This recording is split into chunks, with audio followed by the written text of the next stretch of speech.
Enemy heavily damaged.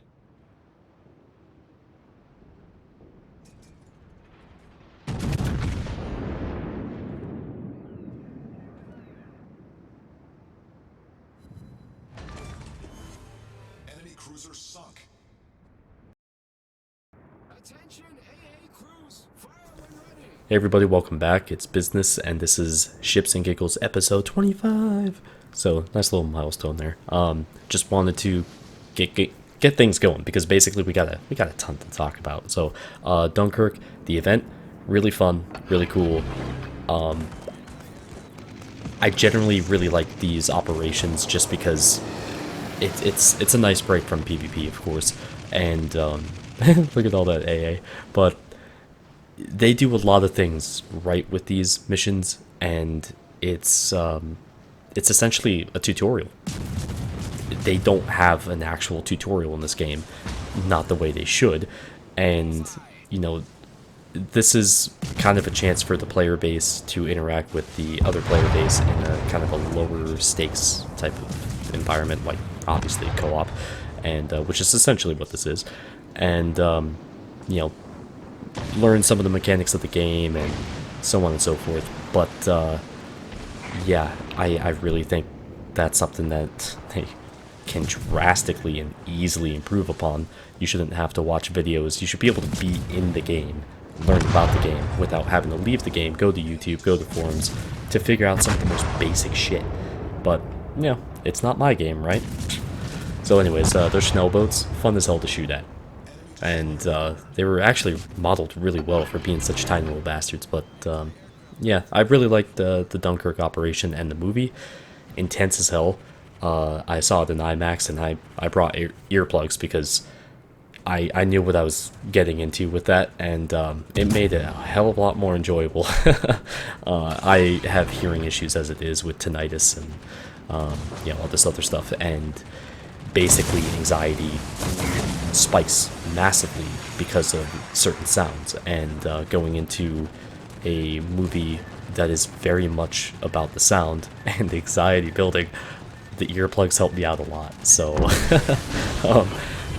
basically the reason why I went into that was because when I went to see Dark Knight Rises, I think it was the second time, I saw it in IMAX, and holy shit, when the Batwing came out of that alleyway, like, I felt that in my chest. Like, I felt like I was a conduit for all this energy from the sound, and it was amazing. But it was deafening, and I couldn't hear right for a day afterwards. It was absolutely insane. So, yeah, anyways. World of Warships. Got a fair bit to talk about with this. So, here we are in a stupid situation. Nobody's here to help me at all. And I've basically got their team pinned down here. I mean, we've got 2 destroyers here, but let's be real. If the enemy team wanted to push in and smash this area, they could have. And this is something that is a constant issue in this game. There's nothing keeping these guys at A. There's nothing really keeping these guys at C. We're seeing this actively at the same time from 2 different teams in the same match. They're being held up by 1 or 2 ships, you know, that are actively, you know, impeding their progress. And this is so fucking sad. I should be dead. Like, there's no reason why I should be alive. I mean, that Bismarck came through. If he had any support, I'd be dead. If the rest of the ships pushed in with him, you know, this side would be gone. No questions, you know. And somehow I'm allowed to continue, and I'm allowed to keep this pin down and slow these guys down, so my team on the other side at A can try to pull their heads out of their asses and actually, you know, react. And generally this is the overwhelming problem I have with the high tier gameplay, is that nobody gives a fuck. You know, we'll just sit around, we're just lollygagging, and then you get aced. Oh my god, I love shooting at Minotaurs and other cruisers in this ship. It's absolutely ridiculous. But Now I've got 3 ships on my flank, and there's more coming through this gap. But there's a problem, guys. I messed up. I don't know how this happened, and it's happened a couple times. I switched to HE now.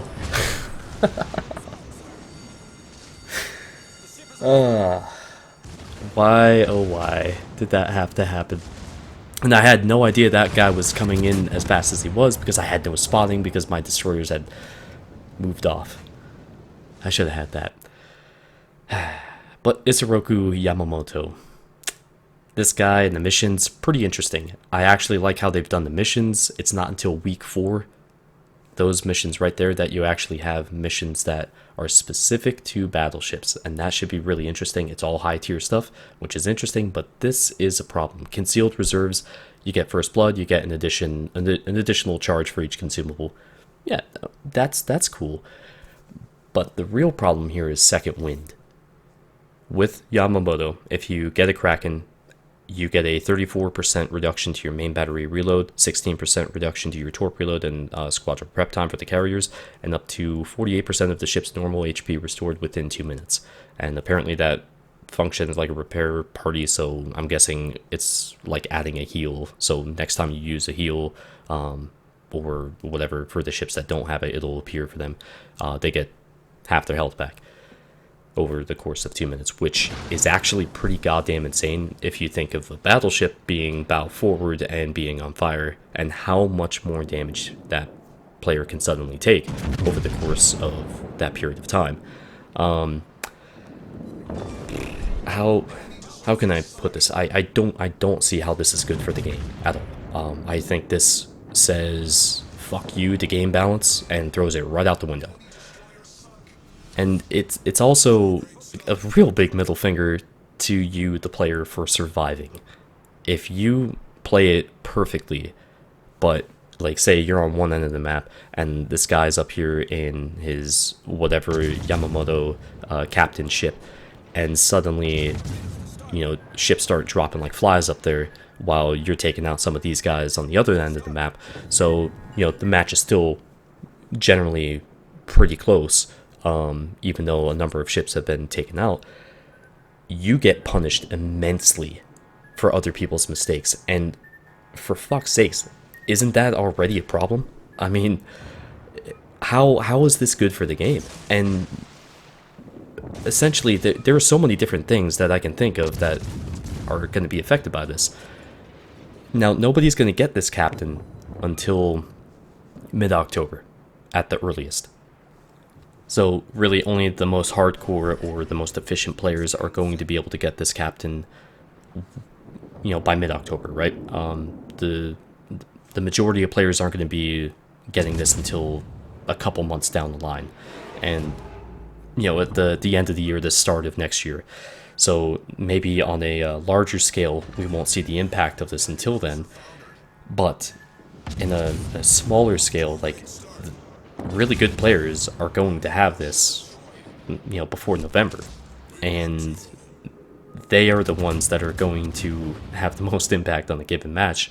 And I can damn well guarantee you that people are going to play divisions a little bit differently when they have this captain. And having that being said, you know, how is everybody else going to play differently? You know, what's the sense of entitlement on kills that people already are pretty damn extreme about to begin with? You know, there's way too much emphasis on kills as it is. You know, kills literally only matter as far as securing the win. You know, and that's great. You gotta farm wins, not damage. But when it comes down to who gets the last hit on somebody to kill them, people flip their shit about that. And you know, I've had people torp me. I've seen people get torped or completely blasted off the map because somebody thought they had a right to that kill. If you had a right to him, then fucking kill him. There's no way, nobody deserves this or that when it comes to a kill. You either get it or you don't. The point being, you just get them off the map. Nobody's entitled to a kill regardless of who they are or the position they're in, if they're about to get a Kraken, and that shit's gonna happen a lot more. Like, oh, let me get the Kraken. No, I'm gonna secure the kill. I don't care. And now I think I'm gonna even make more of a point if somebody says that, to make sure that they don't get a kill, because I really don't like this mechanic. Again, you're punishing players on the opposing team for no reason at all, and for, you know, more punishment than they've already endured. So essentially, what Wargaming is saying is that you may be in a steamroll, and it's going to be even more steamrolly, I guess. Like, they don't give a shit. That's what this is saying. And not only that, this opens the floodgates for all sorts of crazy shit when it comes to legendary captains and stuff. So, the worst one I came up with was Russian captain achieves a witherer, right? You know, a legendary captain achieves witherer. So what would the bonus be? You would, and I've heard of people getting, actually I've been in games with division mates who have had witherer within the first 5 minutes. That is not hard when you're talking about a ship like the Kaparovs, and, you know, various other ships. I mean, the Kutuzov, oh my god. Basically all Russian ships. But think of getting witherer, and the bonus is that your shells, and any combination of these things that I'm about to mention, your shells get a 5 or, like, say 10% chance of starting a fire, and those fires ignore like fire prevention, or they ignore the repair. So if you're healing, or if you try to extinguish the flames, you don't. You only mitigate a certain amount of damage of that. Like, so instead of, if you have 4 fires on, you'll burn like you have 2. That sort of thing. If you have 3 fires on, it'll burn at like half the damage tick. And that's some frightening shit, isn't it? A German captain earns Confederate, and he has Hydro for the rest of the match. Or a US captain earns Clear Skies, which admittedly is a very rare achievement. My last one was actually November of 2015, which, by the way, I just want to point out, for the people that are going to try to point to the average number of games for getting a Kraken. Kraken wasn't released as an achievement until December 22nd, 2015 in patch 5.2. And I think I had played a good 1,500, 1,800 games by that point, from my recollection. So whatever you're looking at as far as, you know, the average number of matches per Kraken, it's going to be skewed. So just throwing that out there for people that want to try to debunk this shit. And anyways, when it comes to like a US captain gets Clear Skies, and suddenly his fighters don't have any ammunition to reload because they have permanent ammo. You know, can you imagine that shit? Can you imagine, like, always active defensive fire, or now a ship gains manual AA and the AA mounts can't be destroyed? I mean, there's so many things that they can do to completely fuck this up. I mean, they might as well go all in on it, right? If they're gonna go this far. And the thing is, what can you say against that? I mean, if they want to incentivize this in match, it destroys a lot of balance. If they wanted to incentivize this post match, that's a different story. If you get one of these, like, I mean, how about this? What if you got instead of, like, say you got a Kraken or whatever, and you get one of the consumables, like the not the consumables, sorry, like the advanced Hydro or the advanced radar, like those additional modules. Like, wouldn't that be better or something? I mean, Jesus, just anything. I mean, I can think of, I'm just throwing out ideas here, and all these sound like better alternatives than this bullshit they're about to implement, and what they're most likely going to implement in the future. And it just, again, it just punishes people for things that are out of their control for the most part.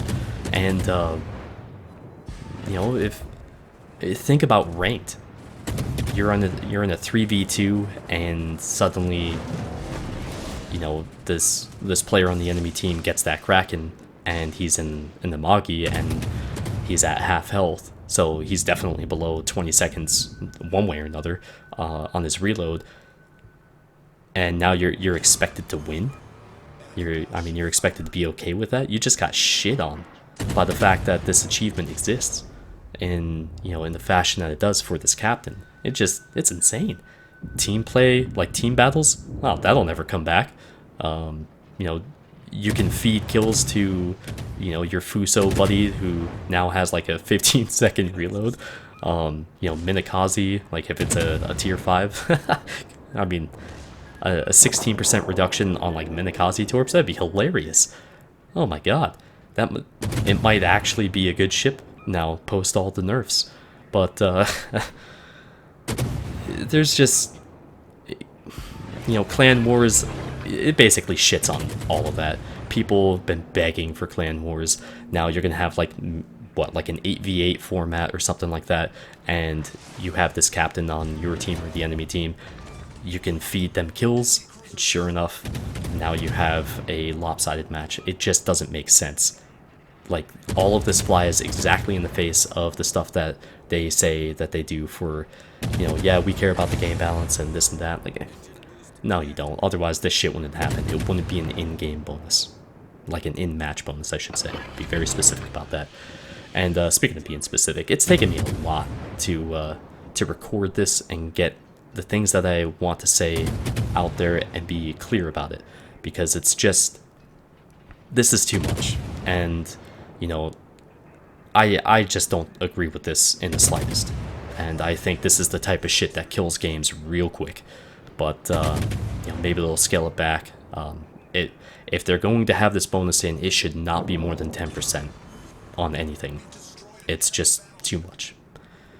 So anyways, we're going to our last match here after I've been playing a lot of different ships and streaming a whole hell of a lot. Played Kiev a fair bit, fun ship.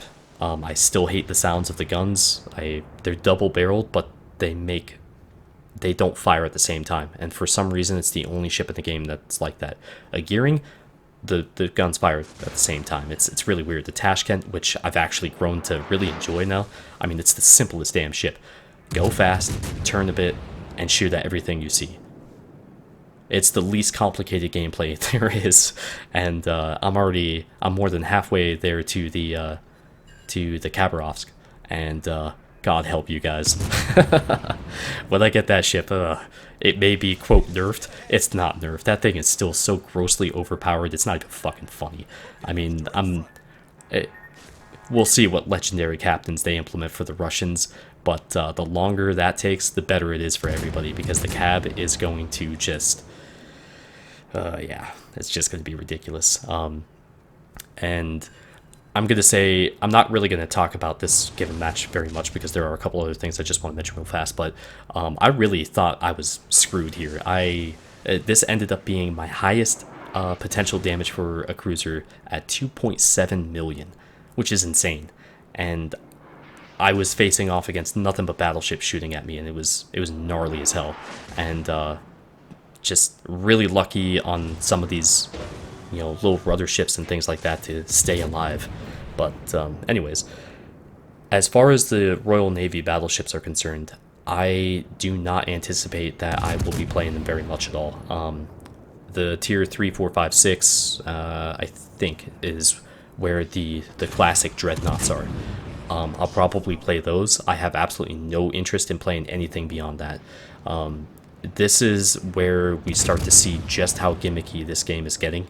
And I mean, I really hate for this whole episode to sound like super negative, but there's a lot of shit going on with this game, and I'm going to talk about it. I have absolutely no problem being critical of their direction, or my mess ups or other people's mess ups. I'm just critical by nature and analytical as well. So it's a give and take. Don't get me wrong.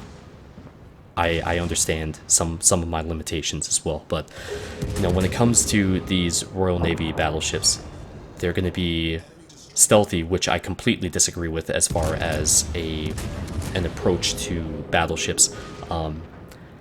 If you're not spotted in the battleship, you're not doing your job of tanking damage and taking attention away from ships that can't take damage. So if I'm in a destroyer and a battleship refuses to fire and he's got 85,000 health, and so everybody focuses me, that guy's a piece of shit. You have 4 or 5 heals to work with. You can take some damage and still be in the game. It's not that difficult, and generally the people who don't take damage, it's a skill thing. They don't know how to manage incoming damage. I guess that sounds kind of like a song lyric or something, but that's what I've noticed, and that's my take on people that refuse to get involved in the match. They don't know how to deal with people shooting at them at all.